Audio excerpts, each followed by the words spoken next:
Assalamu alaikum, dear students. I hope you all are doing good and are ready to start our next chapter in your subject of social studies. Chapter number 14, Advances in Medical Sciences. यानी कि medical science में क्या क्या development हुई, क्या क्या improvement I with the passage of time. ये वो ब्रांच है साइंस का, मेडिकल साइंस, जो डील करता है with the treatment and prevention of diseases. It's a science that deals with medicine, medical instruments, etc. etc. Okay, आज हम यही पढ़ेंगे, इसका इंट्रोडक्शन. पहले ज़माने में क्या होता था, जब एंशियंट टाइम्स में जब अर्ली मैन हुआ करते थे, उनको लगता था कि जो डिजीज़ेस है, बीमारियां हैं, ये हमारे लिए एक पनिशमेंट है, सज़ा है गॉड की तरफ से. लेकिन आजकल हमारे पास रीज़न है, लॉजिक है, जिसकी वजह से हमने फिर धीरे धीरे समझना स्टार्ट कर दिया कि डिजीज़ेस क्या है, डिजीज़ेस के बारे में नॉलेज हासिल की.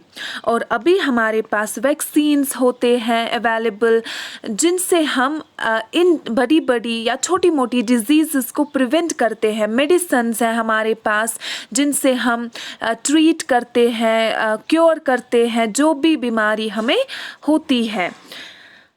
पहले पहले क्या होता था, ऐसा कुछ नहीं होता था. ठीक, लॉजिक की कमी थी, रीज़न की कमी थी, क्योंकि उस टाइम पे वैसा ही टाइम था, लोगों के पास उतनी नॉलेज नहीं थी. जब धीरे धीरे नॉलेज आने लगी तो धीरे धीरे चीज़ें समझ में आने लगी कि डिजीज़ेस क्या है, इनको कैसे क्योर किया जा सकता है. ओके, तो अर्ली टाइम से ही धीरे धीरे इंसान ने क्या स्टार्ट करना कर दिया, ऑब्जर्व, एक्सपेरिमेंट.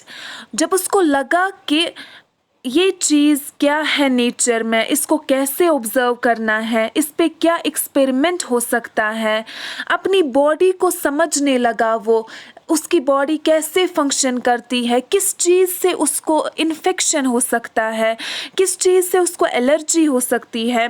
ये सारी चीज़ें विद इन टाइम नहीं हुई. इस सब में ये एक प्रोसेस है. ये ऐसा नहीं था कि कल मुझे तो कुछ समझ में आएगा तो अगले दिन मैंने इस पे एक्सपेरिमेंट किया. नहीं, इस पे काफ़ी टाइम लगा समझने में एक इंसान को कि क्या हो सकता है, क्योंकि धीरे धीरे उसने फिर शुरू कर दिया ऑब्जर्व करना, एक्सपेरिमेंट करना. ऑब्जर्व क्या होता है, नज़र गुज़र रखना कि किस चीज़ से उसको एलर्जी होती है, किस चीज़ से उसको इन्फेक्शन होता है. तभी उसको फिर धीरे धीरे समझ में आने लगा पोल्यूशन क्या है, इस पोल्यूटेड वाटर से मैं इन्फेक्टेड हो सकता हूँ, मेरा चेस्ट इन्फेक्शन हो सकता है. चेस्ट इन्फेक्शन एक डिजीज़ है जिसको क्योर करना होता है. तो ऐसा नहीं है कि ये with in all of a sudden हो गया अचानक से. इस सब के लिए काफ़ी टाइम लगा एक इंसान को समझने में, अपनी ह्यूमन बॉडी को समझने में टाइम लगा, है ना. अर्ली टाइम्स में तभी उनको लगता था कि ये एक पनिशमेंट है गॉड की तरफ से. फिर जब धीरे धीरे they try to gain knowledge about things and they started to understand what it actually is. Okay, तो ये अंडरस्टैंडिंग जो उन्होंने चीज़ें समझी, किसके बारे में, अपनी बॉडी के बारे में, अपने इर्द गिर्द जो सराउंडिंग है उसके बारे में, इन सारी चीज़ों से उनको धीरे धीरे समझ में आने लगा मेडिकल साइंस के बारे में. ऐसा नहीं था ना कि मेडिकल साइंस पहले से ही हमारे पास था.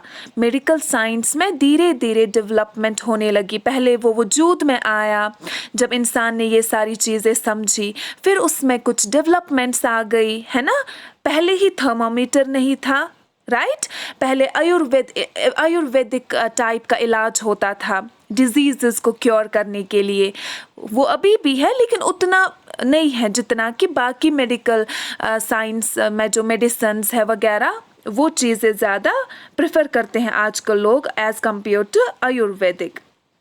तो धीरे धीरे इंसान ने मेडिसिन्स डेवलप की और जो बड़ी बड़ी बीमारियां अचानक से पैदा हुई, जैसे this time we are suffering from this कोविड-19, ऐसे ही इससे पहले भी बहुत सारे पेंडेमिक हमने देखे हैं दुनिया में। मे बी हमारी जनरेशन ने नहीं, लेकिन इससे पहले जैसे मलेरिया एक टाइम पे बहुत बड़ा पेंडेमिक था, उसको क्योर करने के लिए वैक्सीन्स बनाए ताकि एक इंसान ऐसी डिजीज़ से फाइट कर सके, डायग्नोज कर सके, डिटेक्ट कर सके कि उसको क्या डिजीज़ है, कैसे इसका इलाज हो सकता है। तो इस चैप्टर में we will read about the important developments and inventions in this field of medicine. Okay? So this was an introduction. We'll continue tomorrow. Do reading of page number 83. Take care. Allah Hafiz.